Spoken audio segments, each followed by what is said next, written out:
We're back at one of the oldest and one of the best racing tracks on the Formula One calendar. Welcome to Suzuka, where the practice session is just about to start.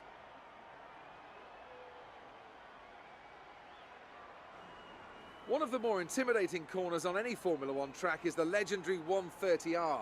Whilst unusual, the name actually comes from the original design of the corner, a 130-metre radius turn starting just past the track crossover.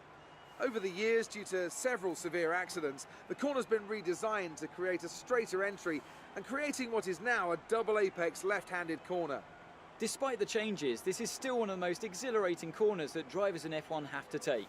It's not normally considered an overtaking spot, but this is the scene of one of Fernando Alonso's most famous manoeuvres, when in 2005 he passed Michael Schumacher's Ferrari around the outside.